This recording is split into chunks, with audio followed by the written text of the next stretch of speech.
Start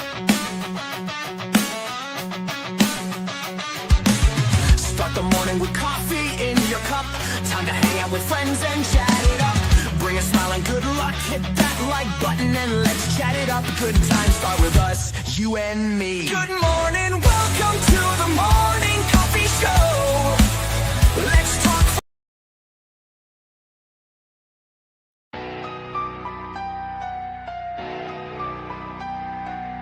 Start the morning with coffee in your cup. Time to hang out with friends and chat it up. Bring a smile and good luck. Hit that like button and let's chat it up. Good times start with us, you and me. Good morning, welcome to the morning coffee show. Let's talk from in the shell and share good vibes and good times. Good friends and trends that bend the senses.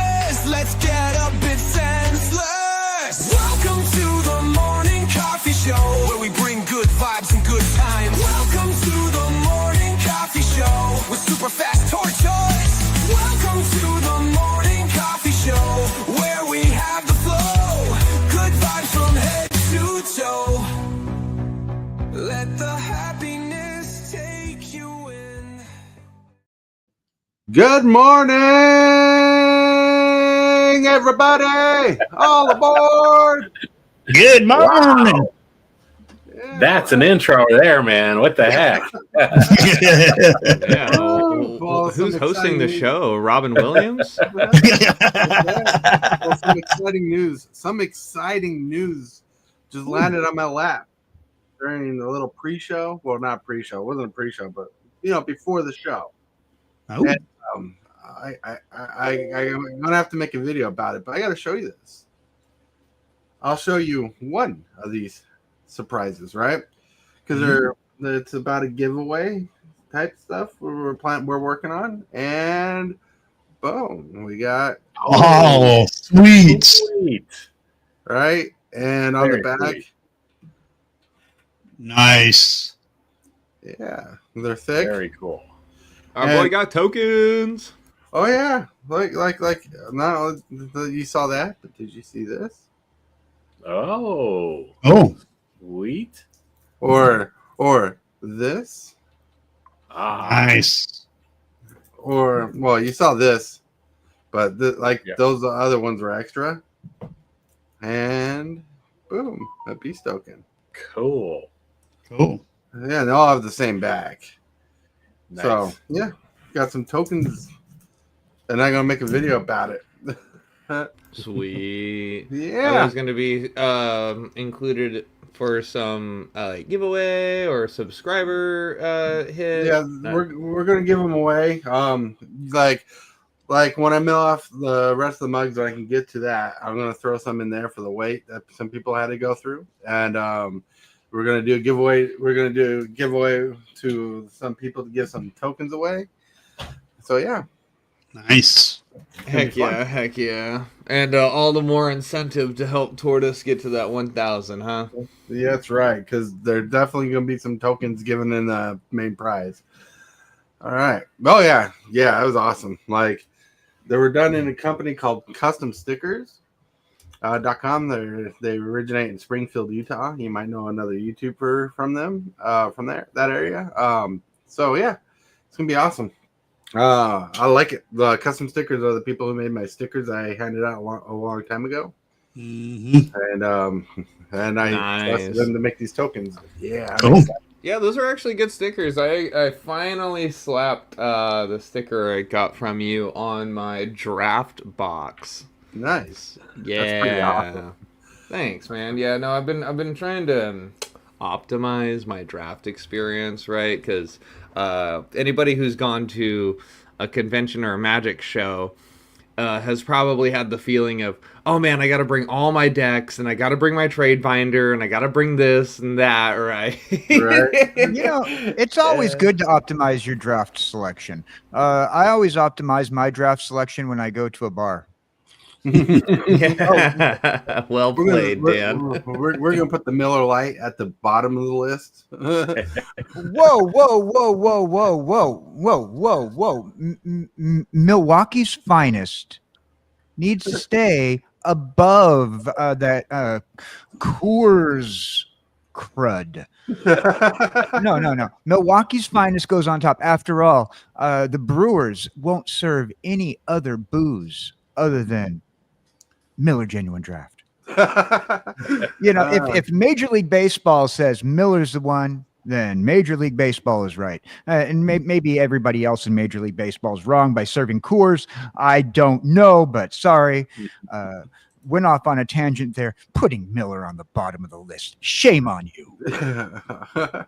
That's funny. No, Well, what's really on the bottom of the list is Zima.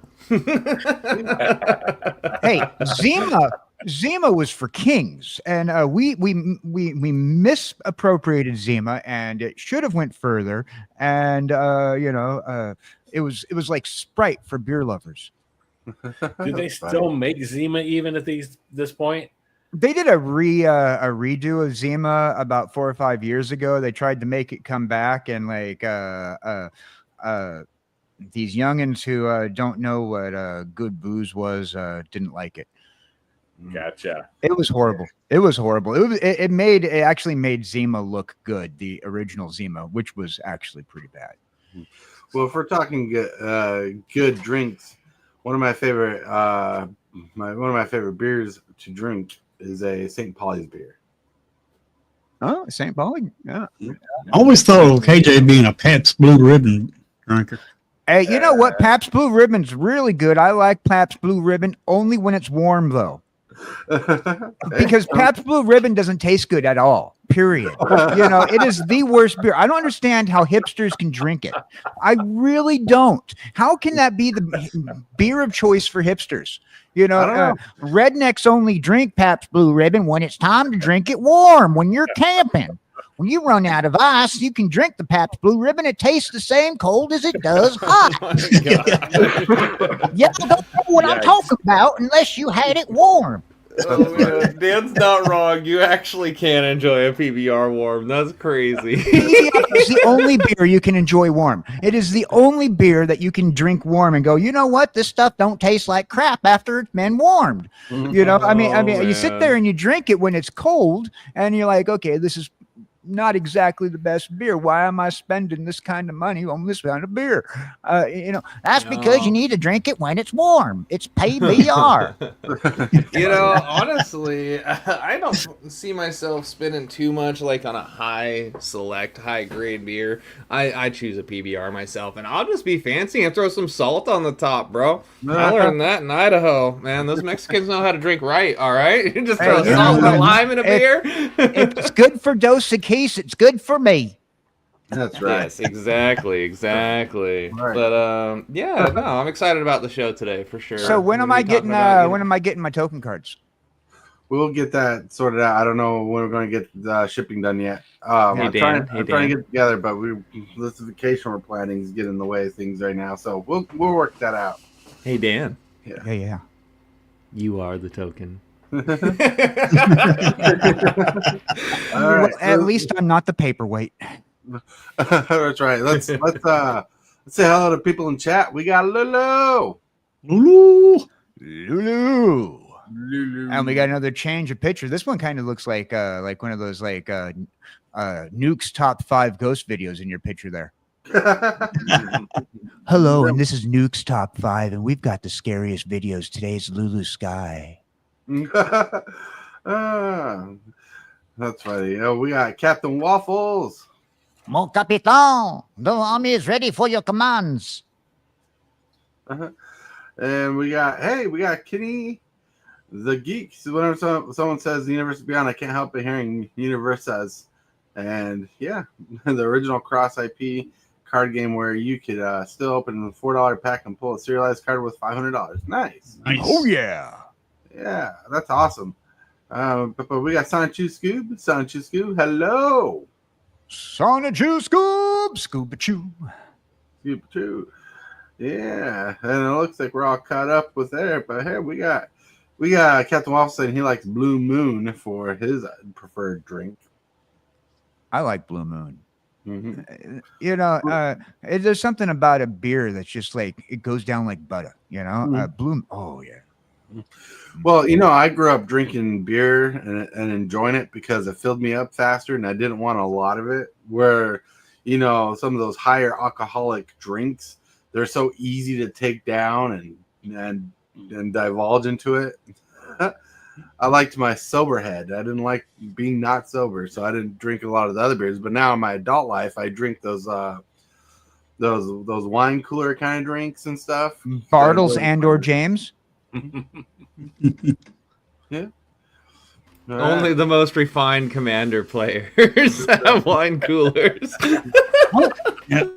When I was younger, I wasn't much of a beer drinker. I was more of a snobs kind of guy, like the hot damn.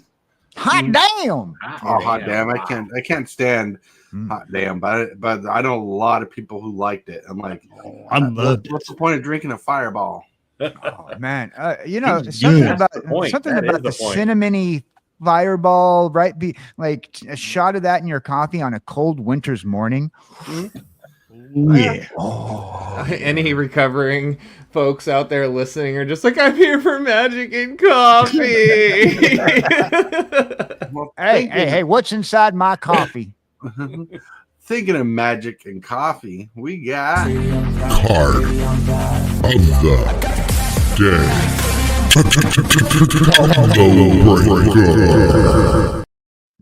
So we got the card of the day, and I'm really digging this card, even though I'm still confused on the mana cost on both sides when he can transform it. Like, can you transform it or play the other side if you want to? Like, I need to understand the rulings. Like, Wizards is confusing the old people. Yeah, I think you can pay just the regular mana cost to play the Ultimate Spider-Man. Or the regular cost for Miles. Mm-hmm. Oh, yeah. So Miles Morales, quick tip, one of my favorite Spider-Mans out there, costs generic and a green is a 1/2. Miles Morales enters the battlefield, put a +1/+1 counter on each up to 2 target creatures. So he's a bear that does things. He can pay his 3 generic of Naya to transform Miles Morales and activate only as a sorcery, which you get the Ultimate Spider-Man, which costs 3 generic and Naya. This is legendary creature Spider-Human Hero has first strike. He has camouflage, where you put a +1/+1 counter on Ultimate Spider-Man. He gains hexproof and becomes colorless until turn, which is different. Whenever you attack, double the number of each kind of counter on each spider or legendary creature you control. That's pretty cool. Or not, and legendary creature control. That's pretty cool. I like the flavor of them. Like his little venom punch. I love that in the game so far. Like, he's like Spider-Man with a little extra oomph.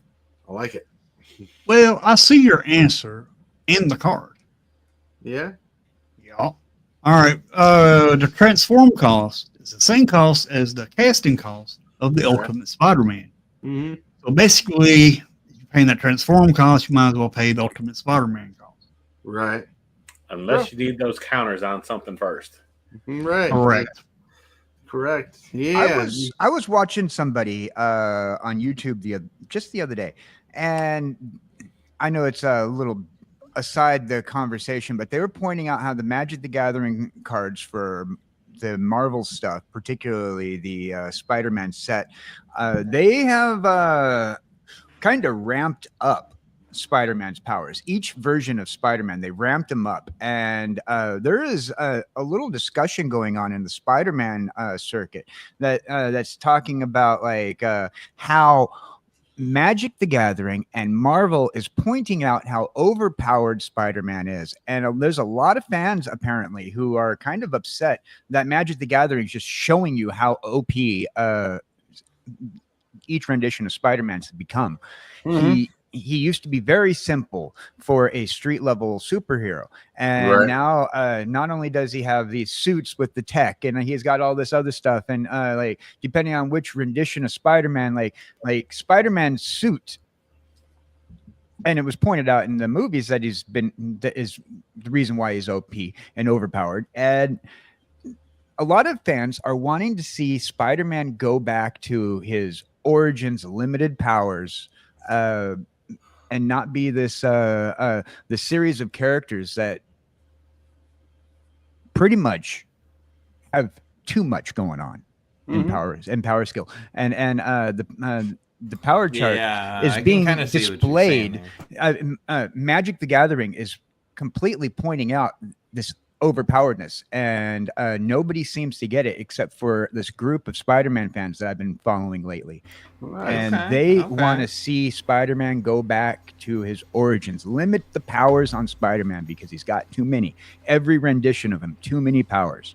Yeah, there's definitely a lot of renditions of him. Yeah, that kind of makes sense. Growing up, I favored Spider-Man over a lot of the other superheroes. A couple personality traits. I liked his snarkiness, but also his just good, not charisma, but like his goodwill, right? But more importantly, he was basically just, your average street kid in New York, and he was relatable. Sorry about the dog jingle. That's what made him so relatable and like so easy to grasp onto as a fan, But like Dan's saying, with him having the tech and all these other variants, it's hard to relate to Spider-Man, the character, these days. Yeah, there's a lot of people who are in the Spider-Man community that I've been talking to that while a lot of my people at my comic book shop are real excited about the Spider-Man Marvel drop through Magic, they're just kind of like, there's Spider-Man fatigue going on. There's and a lot of people are like afraid to say it because like right now Spider-Man is like back to the #1 desired Marvel character to read or watch or whatever, and the Spider-Man fatigue is all because they're just OPing him. Pretty much there was a debate on this channel that I was watching that was talking about Spider-Man's just overdone. And they were saying that pretty much with the powers that you've given Spider-Man now, you could probably pit him against Ultraman or Superman or, some of these OP, like, can't kill him characters. Pretty much they're trying to do that with Spider-Man. Apparently they're trying to we're just going to make him do everything, and it's just starting to get old. Well, they'll do what they do. They want to make him good enough for the Avengers and stuff instead of using him for like. He's not an Avenger though. He's his official term category regarding the Avengers is reservist. He's not even a full-fledged Avenger. Read the comic books, people. He's not an Avenger. He's a reservist. Who wants to know how this card works? Yeah, I want to know how this card works. Sorry.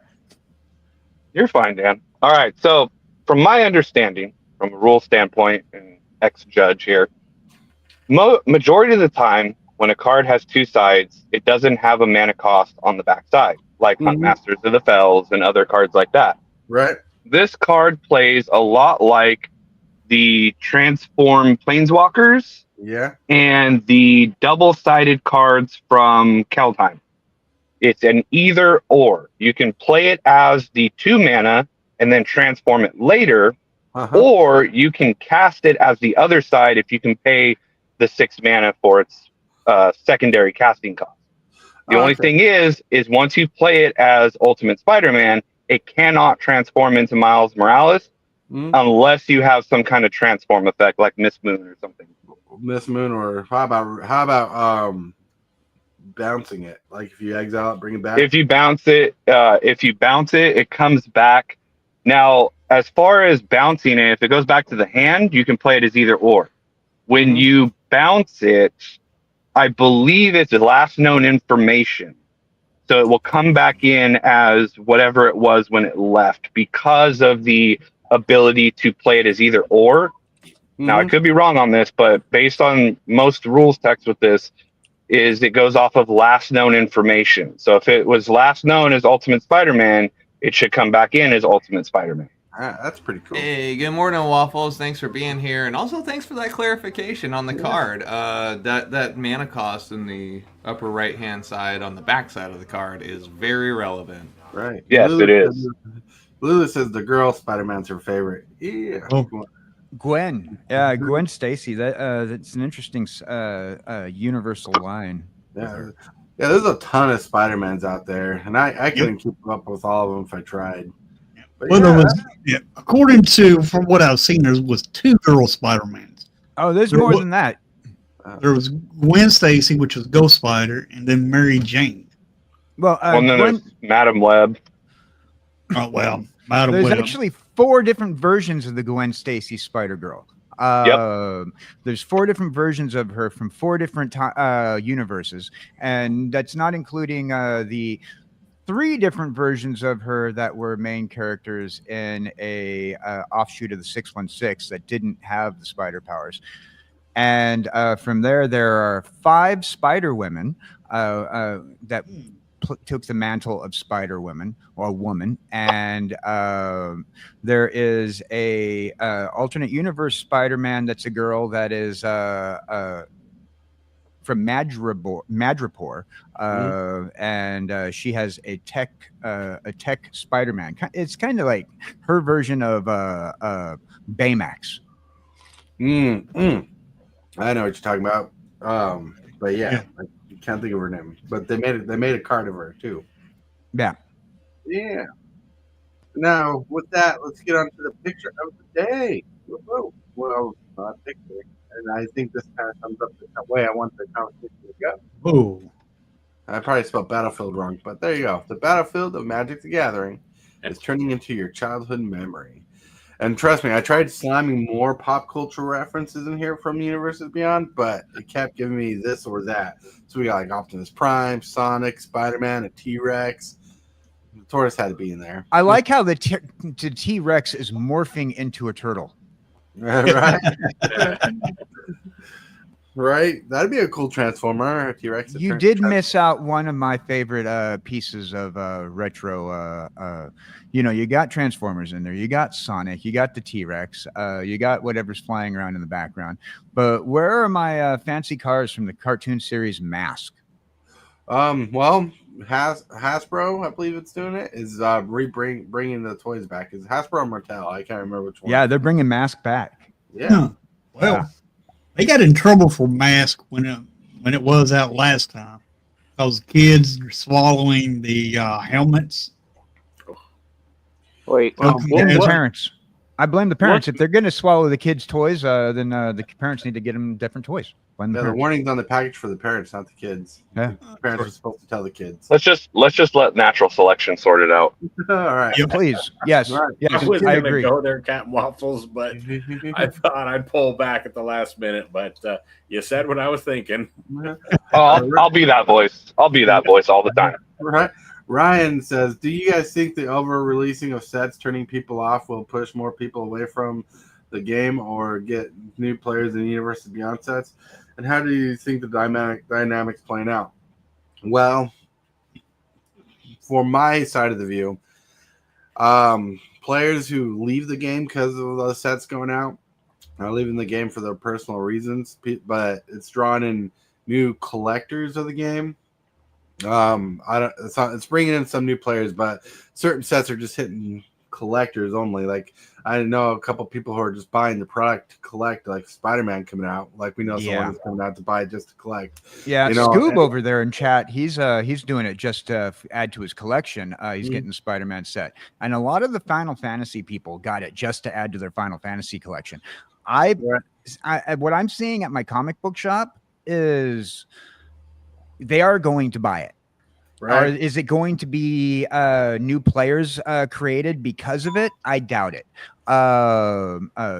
When you're dealing with IPs, you're going to get people who are going to be, I need to fill this hole in my IP collection, and you're probably not going to get a new player base out of it. But then again, it's not about us collectors. It's about the 13 plus age bracket that they're trying to promote to. And that 13 plus age bracket will be the new player. And they will you will absolutely get a new player base because of it. It's not going to be as big as Hasbro or Wizards of the Coast hopes for, but I think it will attract that new player base. I think that the people who are buying it just for collectibles will probably not be the new player base.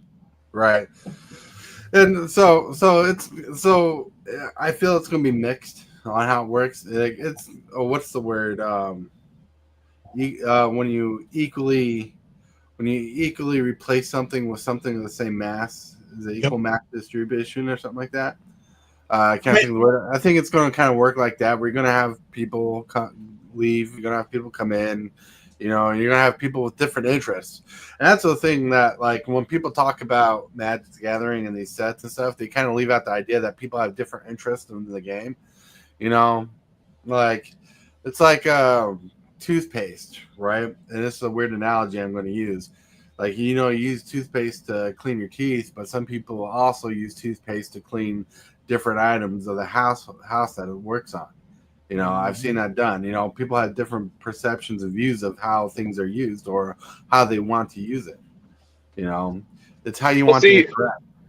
This is my problem with it, right? Like, I don't mind them making an IP of Sonic or Final Fantasy or whatever, you know, nostalgia thing they want to make. My problem is for someone like me who wants to play the game for being a game, I'm getting priced out of a game that I want to play because one of the best cards in the game is $100 and I need 4 copies of it. Right. Because everybody wants to collect it because it's, oh my God, it's Vivi or it's Cloud or whatever, because it's an iconic character. Wizards made such a great card to be playable, but it's also an iconic character. So now I'm fighting with the collector base to just get stuff that I want to play. And that's the part that I have a problem with is if you're going to make a card game for both sides, collectors and players, it's got to be in a way to where you don't just go, well, we're going to print like underwhelming amounts of copies so that we can sell out and not make it viable for the player base to actually play because everyone's going to hoard copies of it to collect. Right. And the other the other problem that I see too is the fact that this dilutes the game by making it this Fortnite style of we're going to put every pop culture reference and IP in there. So it brings in these interests, and some will stay and some will play, but others will drift away. And so it dilutes the entire pool of cards and players because there are so many people that are here short term and stuff. And, you know, at some point they're going to drift away from the game. Right. Yeah, this is all short term gain for Hasbro. There is no long term effect of this. And I don't believe in it being an equal mass distribution, like you were saying, Tortoise. I think it's more of a we're screwed in the future, but we're fine now. Let's just get all the money now, and then we'll worry about the problem later when 75% of those new players decide to dip out because we're no longer making things in this Fortnite style that they want. Well, tin hat theory, though. Thinking about it, because they made all universes beyond standard legal. They knew collectors were going after the product. I think they made things standard legal, so more people want to buy it for standard rotations. Yep, stuff like that. You know, that actually makes it worse because now you're fighting to play in a standard environment that's supposed to be cheaper, supposed to be the cheapest format for new players to get into. And now they're having to spend $1,000 for a deck because collectors are going insane for a Final Fantasy and Spider-Man and all this. And yeah, it's standard playable, whoop-de-doo, but how am I supposed to play if I can't buy the cards because it's so damn expensive? No, that's very true. Very true thinking. And that kind of brings up a different topic of subject because like lately I've been doing some research on the reselling flipper and collector side of things and looking up how people are collecting and watching the numbers of collectors and how many people are doing this stuff, because like there's a lot of people out there who buy product just to flip it for a higher margin, not players, collectors. Yeah, I said collectors. And there are people who are doing this and they're not really collecting it. They're making a secondary market change so they can make a little cha-ching, cha-ching, a little bling, bling, and they're part of the problem. You got the collectors who are wanting to collect it. You got the players who want to play it, and the area of all these people is so massive, where I think parts of it is the demand is coming to a point where it doesn't reach the audience that wants to play it the most. Can I interject? Yeah. So I agree that those people who are reselling are part of the problem. But here's the bigger part of the problem are the people who are buying from those resellers who are charging more. As a person who believes that you should be able to make as much money off the fools who will give you their money. And yes, I did say that if you purchase from people who are going to double the price, you're a fool. I said that. I did, and I will stand by it. If you are willing to go and give your money to somebody who's obviously charging more than the other person on eBay, say, for example, as a reseller, then you kind of deserve to have spent more money on something that some other people are spending less money on. Also, when it comes down to it, the resellers are not the problem. They're only part of the problem, because the problem is the buyers who are willing to buy at that price. All right, and no one's disagreeing with you on that one. That's the main problem. Right. What I was in conferencing was the fact that Wizards drops a load of product, and you got too many people going after it. Okay. The alternate would be to drop too much product, and then it turns into Beanie Babies. Right. So where's the middle ground? Right. Well, yeah. That's the middle ground. Kenny says corporations run quarterly numbers, right? What happens a year or three out is the new CEO's problem. That's right. It's true. It's true. I agree with you, Kenny. Yeah. Dr. Dirty Red says standard has never been the cheaper way you start playing. I don't know. Like I used to play. When it comes to constructed, I understand what he's trying to go at. Draft and limited is the cheapest way to play, but when it comes to constructed, standard is supposed to be the cheapest option. Modern and legacy and pioneer are really expensive. Yeah, like standard's supposed to be the gateway into, and that's why it's supposed to be cheaper for sure. See, Cryptic Knight says Final Fantasy forced me to Arena just so I can play the game, since it's hard and expensive to buy product physically. Get it? Yeah, that's true. Because like my wife was looking into Final Fantasy before she knew I wasn't really interested in the set. She wanted to surprise me with a box of Final Fantasy, and she's like, "Dude," she looked at me. She said, "The prices of that product's just so damn high." I'm like, "Can't get it." I'm like, "Well, good thing I didn't want that." And I got a feeling Spider-Man's gonna be similar. Skip Tube, I'm super uninformed, but let me ask: do they pull all the cards released in their online client? Yeah, well, you can pull all the cards, but you have to buy the packs. It's still like a collector's market. Yep. Time capsule. It's a drive-by time capsule sighting. Hi, bye, much love you, time capsule. Thank you for being here. So I can't speak on other folks' LGSs, but my personal experience with Final Fantasy was actually good. The LGS that I attend regularly hosted their pre-release weekend, which as a regular customer, they called me about 4 or 5 days in advance, asking if I was interested, told them yes. They did not price gouge. I think it was $40 per pre-release. And then the following 3 Sundays, they did their regular draft at $22. Right. And and that was a great way to interact with the set. Low cost, low power level, the opportunity to pull value. So yeah, if you have the chance to draft Final Fantasy at your store, that might be a better way than spending $200 on a whole box to crack. Oh, no doubt. Kryptonite says it's about money with Hasbro. It's pretty much about money for a lot of things, for anything. Saying hello to Time Capsule. Flooding the market would be bad too. We don't want a Beanie Baby. That is right. That's true. We can't always blame companies for the resale market. No, we don't blame the company for the resale market. That's incredibly unfair, to be honest. Separate the art from the artist.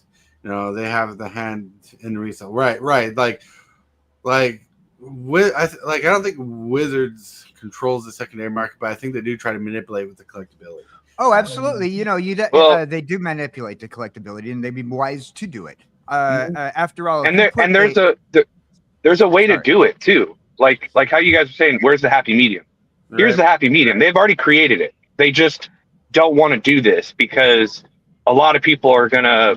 It's probably gonna go south because they're gonna do it wrong. But you have the quote unquote collector box for the collectors, and you have the quote unquote play booster for the players. Right. There is no reason to not just sit there and print infinite play booster boxes, because that is the game piece portion. Right. The collector boosters has all the collectible variant arts, the serialized. So if you want to have the cards that are collectible, you buy the collector box and you short print those like they've been doing to create the scarcity for the collectible item of that set.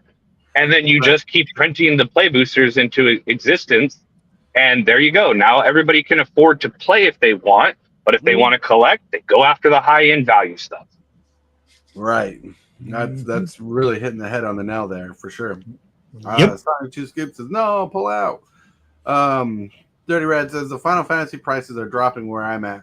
I noticed yesterday the most was under 70 finally. Yeah, it's interesting. A lot of people will buy right away. Like, here's like a tip.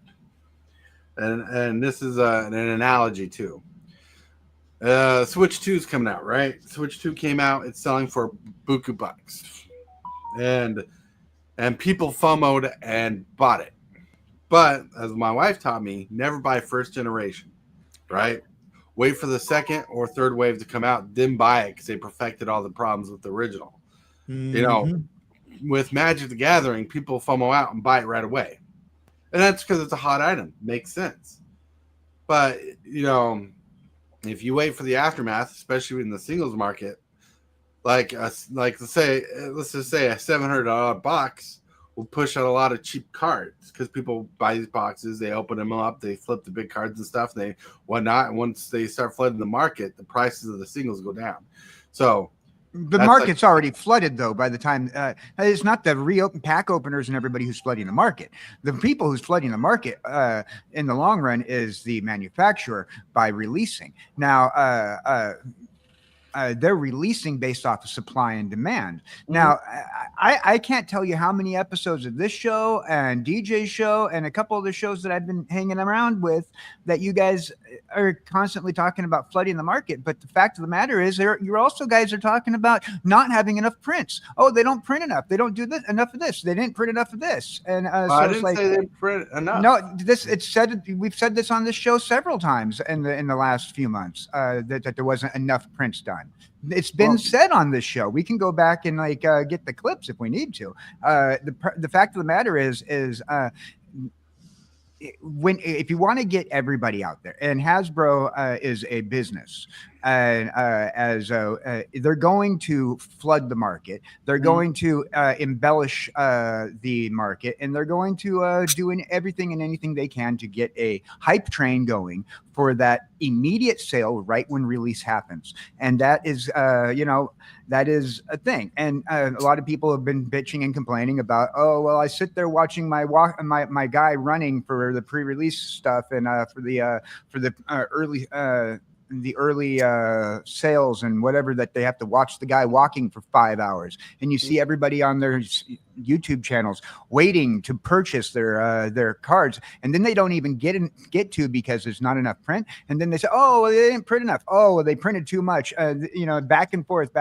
I hear it all the time in this community. Well, I see what you're it's not saying, Magic's fault. It's not Wizards' fault. It's not Hasbro's fault. And when conflating that that it's Hasbro that's doing it, they're doing what they're doing as a smart business. And when it comes down to the resellers performing exactly that as well, a smart business. And unfortunately, you probably won't get the card that you want. And if you want it bad enough, you will be willing to pay that reseller twice the price that the card costs initially. Even though Moxfield or any other website that you look at says that card should be 80 cents and they're charging $30.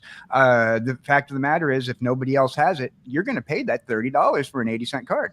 Well, okay. So I understand what you're saying, but what I was talking about was when people start opening packs and they start listing their cards online to sell, they start pushing down the prices of singles.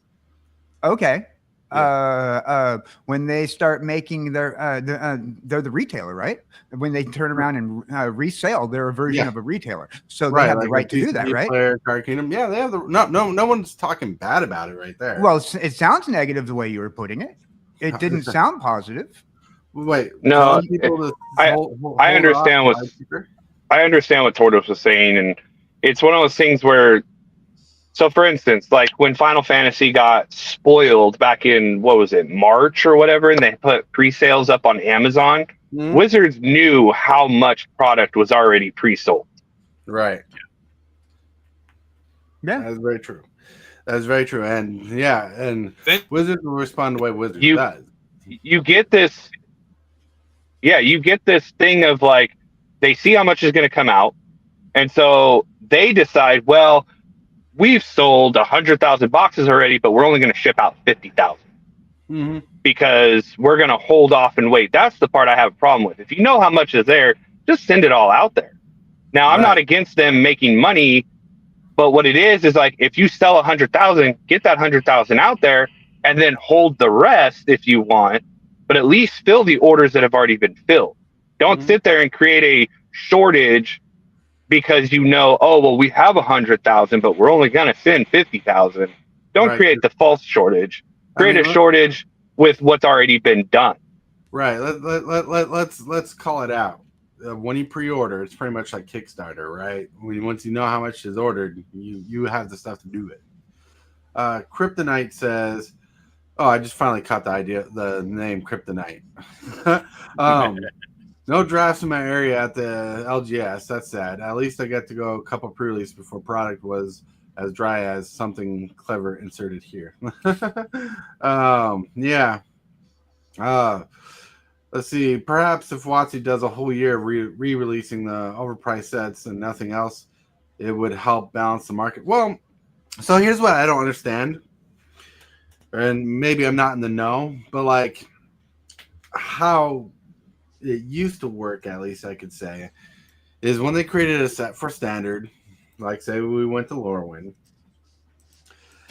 they'd continue to print that product as long as it was standard. Now, I don't think they're doing that as much, but I have no clue how that's working right now. Because like if people are so worried about Final Fantasy drying up, and that's a standard product, they should be releasing the regular play boosters till it's no longer standard legal. Well, they used to do that, and it was because they only had 3 sets a year. They can't do that anymore because they had like 20 sets a year. True. And the printer goes burr, so they don't have enough printer or space or room to keep that one on file if they're trying to push something new out. And that's nothing bad against them. I'm not saying, they're putting product out there. I'm not against them putting product out. If I don't want it, I'm not going to buy it, like they say. But the thing is we're sitting there going through this where it's like, okay, Foundations is a 5-year set, right? That's supposed to keep coming out every so many months. But their issue is, well, we're also printing Edge of Eternity, Spider-Man, Final Fantasy. All this stuff is in the queue. When you go to print on your own printer, there's a queue on your printer queue. That's literally what they're in right now. Right. So that's why they can't get the stuff out fast enough, is because they got too much shit jammed in their queue. Right. Well, that just tells me that Hasbro needs to open up some more print shops in the United States rather than having. Well, see, they have. So currently they have printers in the United States, Belgium, Japan, and one other place I can't remember offhand. But there's like 4 different countries that print product, and they still can't keep up. Right. Well, that just means you need to open up more facilities. And if they're not opening up more facilities, that asks that asks the question: is the product really as strong as people think it is? Because if it is, then they'd obviously open up more manufacturing facilities. Now, I don't know. It isn't. And to answer your question, it isn't. It's propped up by a false sense of scarcity and inflation. And because of that, that's why they won't open more, because they know they've already crunched the numbers. And I'm sure their financial department is like, we could open another one, but guess what? It's only going to increase our margins by 1% with all the costs and everything added in. Whereas right now, our margins are, whatever they are we really going to put this much in for an extra 1%, depending on how big that 1% is? I don't know. And I'm just throwing a number out there, but that's the pros and cons they got to look at, because when it does start to slow down, guess what? Those factories start getting shut down, and they got to start letting employees go.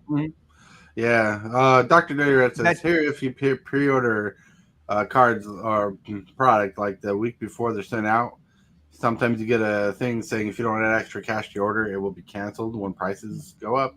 There are people who've done that, like companies. And that's a whole different subject, a whole different topic. But yeah, it's shady when they do that, because you already paid for the product ahead of time.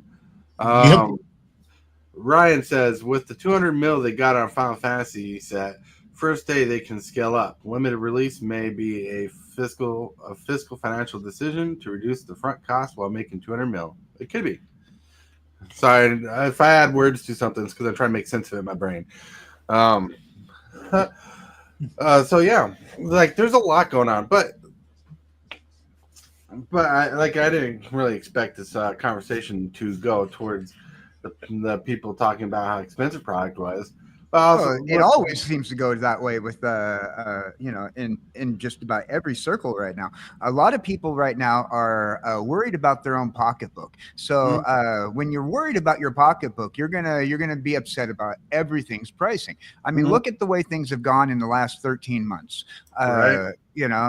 Prices have been skyrocketing in every which direction. Now, and forget politics, forget about the tariffs for a minute, and just think about other things. Like before all this has happened, we've been seeing inflation rate that's been beyond what it has been in the last 30 years.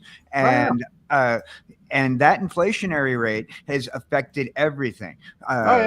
From the price of your eggs down to the price of your Magic the Gathering, and it's going to continue to rise. And no matter how much we get upset about it, it's going to continue to rise. The only way to make it go down is to not buy.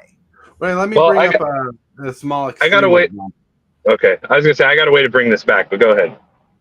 A small extreme example about inflation is the dollar store has increased their prices to $2 fully now. So that shows you how things are going. But anyways, continue, Captain Waffles.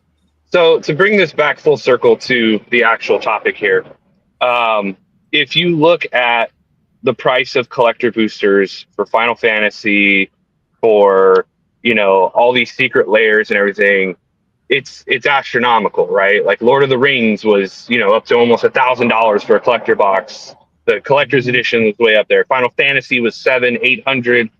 Pushed up to 1,000, I think, at one point.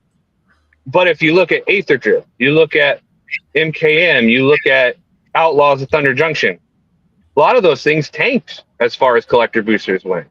So what it shows in the grand scheme of things is that the Magic IP is weak. And that's why they're bringing back the nostalgia of our childhood with Sonic and Spider-Man and Final Fantasy and all this, because that is how they're going to make their money. That is how they're going to push product out, is because the Magic IP has become so weak, they can't sustain themselves anymore. And until they go back to actually giving a crap about their own IP and making good stories. I mean, dude, let's be honest. The only reason Edge of Eternity's collector boosters are selling is because of nostalgia. Guess what? Shocklands and all these other lands that people have nostalgia for. So even with their own IP, they're selling you back nostalgia. So that's the only real reason why any of this is relevant right now, is because they know that they can pull at your heartstrings. They know they can get you to reminisce about things that made you happy to sell the product. Right. Really quick, Ryan says it's been found in many companies artificially increase inflation. Yeah, that's true. And shrinkflation too. In 2020, when a company has record profits. Yeah. And okay. All right. Cool.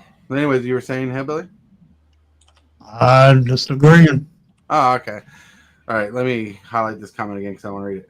So it is true, Cowboy Dan. I can only play MTG viably and easily on Arena now, even though I am interested in standard and open rotation. That's right.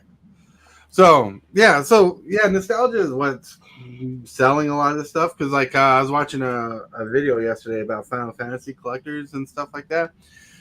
And one of the interesting topics that I had never heard someone else say is the years of Final Fantasy and Magic. He said there's 40 years of Final Fantasy players, and there's like 30 plus years of Magic players, and the two went well together with the collector area, because like a lot of people who bought into Final Fantasy are in the collector, and it's because of nostalgia, right? Like Transformers, that did as well as it did because of nostalgia. Sonic did well because there's a lot of Sonic lovers out there. Mm-hmm. And ironically, the Soul Ring sold the most. So there's a lot of nostalgia, and I think that's what it's come down to. And keeping it on the idea of collectors, I think that's what's hitting the collector market is nostalgia, right? Because I watch a lot of toy collectors and a lot of people who collect vintage things, which today is toys of our childhood and stuff like that, and they're always targeting the very popular brands that we loved and the shows we loved, like Mask, had a following that people brought up to get it remade into a toy company from a toy company, and I think I know the product on I know on the product of Magic the Gathering says 13 plus, but with these IPs they're bringing out, they're targeting 38 years plus, but even though it's for 13 plus too, but they're mixing they're mixing the lot of people they're selling to, because they know the older people in general have money to spend, because it ain't the kids, and the kids get their parents to buy their stuff unless they're a 16-year-old working a job. And the parents are bringing their kids in because they want to share something with them from their childhood. Very true. So spend money and get their kids into it, hopefully, is the plan. Like when I met my wife, before she was my wife, when she was my girlfriend, I tried getting her. I got her into Magic for a bit because I wanted people in my life to play Magic. And that's one of the things we love, is getting people involved. And I think the direction the nostalgia is going is just recreating our childhoods. Because I remember as a kid, having the action figures we did and stuff. We'd always put heroes and villains and stuff in a pile and make them fight each other, and we'd have these pretend battles with our imagination with these action figures fighting, like Magneto from X-Men fighting Optimus Prime from Transformers, and Magneto having the magnetic powers can lift up Optimus Prime. We'd have fun with that kind of idea. Human Torch and other things go on, and I think Magic the Gathering's creating that in Magic. Now you can have Spider-Man go against Sonic, and Sonic run faster than Optimus Prime, and you get to do all these different things. They're recreating our childhood in a different way, and like we mentioned earlier, you can put a price tag on that twice. So we're making Smash Bros in the form of MTG cards. Pretty much. That's it. Yep. And I mean, like you said, it's going back to the whole bringing your kids and everything. It's the Disneyland effect. You had fun as a kid at Disneyland, you're going to bring your kid, and then they're going to bring their kid, and it's just a cycle. And just like Disneyland, the price is getting too damn high. Sorry, I had to use that. Oh my Lord, where are we? Oh crap, my friends. All right. Thinking of oh crap, it is time to hit this button. Hit that subscribe button. Become a part of the creep. Too much to take. So it's lit. MTG3, are you game? Rise, creep, rise, building a following as we one can bring us down. MTG in the house, we own this town. Ripping through the beats with a fury. Hey, we made it to the shill section, thrill section. Where, like, when I just looked at the time, I didn't realize it's been an hour. This has been a fun, fulfilling, awesome conversation. Thanks to everybody here. Yep. Whew. Like when I looked up and saw it was past 50 minutes, I'm like, holy cow! And trust me, that's gonna be more important when we get to season 3. Like I'm telling you, because I'm gonna be fixating on time slots and how we do things at certain times. Spoiler alert, a little. But we're gonna have to get to the shill section, and we're gonna start the shill section with the El Capitan Waffles. I don't really have much to shill. Been really busy lately. But if you want to go watch my older stuff, please do. If not, you like to read, go check out my book on Amazon. Working on getting that second one done. And other than that, I don't think I have anything else. All right, cool. I want to thank you, Kryptonite, for subscribing. I appreciate it. And with that, we're going to roll over to Give Me a Sleeve. Yo, good morning, everyone. I am Alex, the TCG dude, out here keeping magic alive. Hey, man, if you have the same goal, hit me up on the socials, Discord or X at TCG dude. Every once in a while, I'm going to be doing some game streaming. I got the PS5 up and some Final Fantasy action over on the Twitch side at TCGDude907. And I might do a surprise stream on the YouTube side later today. I got this Edge of Eternities bundle that I've been itching to open. So, yeah, maybe keep your eyes peeled for that later. But otherwise, yeah, man, just catch me around talking magic. And if you want to 1v1 me, I'm your guy. All right, guy. Yeah. All right, now let's get this rotation going to the evil darkness, who serves under the Lord Tybalt. And so for some reason can't keep a hair on his head. We got Tybalt. Hey. Well, you got to get me to 1,000 subscribers so I can get that wig. That's right. Well, first of all, thanks for having me on here and stuff. I know you'd probably have me on more, but I have had the busiest month selling cards that I have ever had. Nice. So thank you to those of you out there that did support me and continue to support me. I don't feel like I'm a flipper because I feel like I contribute back to the magic community. So if you want to get cards, you can come see me. And if you want other things, though, go to darkritual.site. That's the place to find everything that I have. My YouTube is linked there. My blog is linked there. The Arcane Nexus is there if you want to figure out how to use magic cards, etc. There's a free sign up for that. Anyhow, just check out www.darkritual.site. That's where all the chaos comes together. Thank you, Billy. I totally forgot that was there. I was looking for it. All right. With that, we're going to roll over to the... All right, everybody. I'm just going to be the local cheerleader for everybody, I guess. Let's give everybody a like and support, and follow them, and let's get Hillblaze numbers up, and let's get Tortoise to over 1,000. Let's go. And with that, we're gonna roll heads and turn eyes towards KJ. Hey, howdy, hey, boys and girls. KJ Cowboy Dan here. Hope you're being good heads out there in Chatland today. So, as you may have noticed, there was no procrastinating across the oceans last night, as Jesse is still on hiatus, and I have not been feeling well. And you may have noticed that I have not been on the show over the last couple of days, as I've been in the hospital. But I do plan on making it up to you guys. I have something planned for tonight. Well, actually, not really tonight, but today.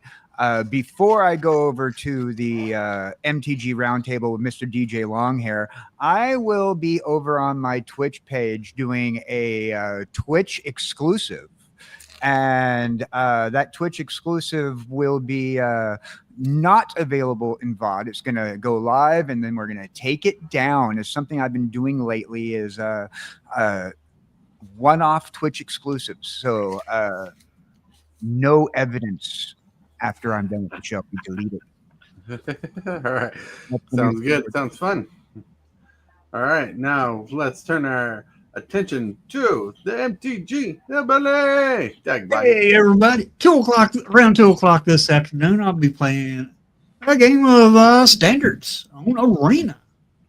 And then on the weekends, we got Arena in the mornings, Hats of Exile in the afternoons. Tuesdays, we got Arena in the morning, and viewer battles at second game. Second awesome. Stream. Yeah, 2 streams a day, every day, 7 days a week. Oh, before I forget real quick, I just want to say thank you to Kenny. He just dropped me a follow. Thank you, Kenny. Sorry, I didn't mean to interrupt you, Hillbilly. I just wanted to get that out there. You're fine. You're fine. No, yeah, it popped up on your screen as you were talking. Yep. Yeah. Yeah, I wanted to say thank you because that's just incredible. That is incredible. You're all incredible.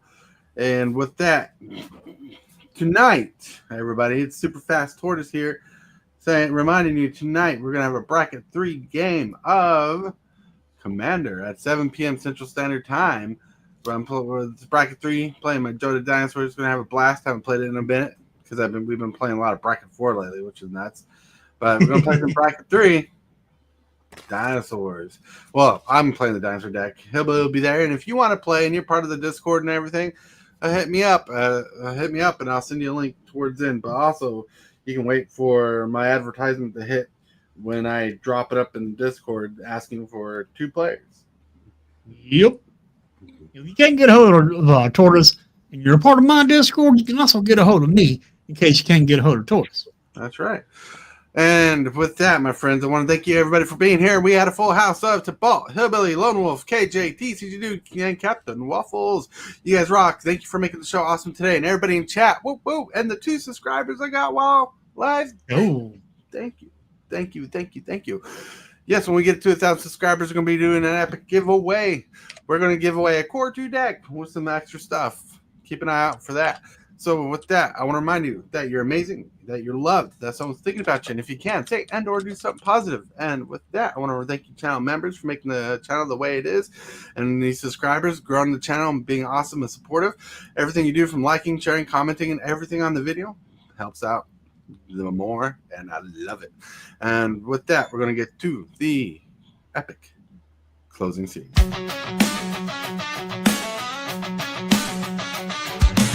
Start the morning with coffee in your cup. Time to hang out with friends and chat it up. Bring a smile and good luck. Hit that like button and let's chat it up. Good times start with us, you and me. Good morning, welcome to the morning coffee show. Let's talk from in the shell and share good vibes.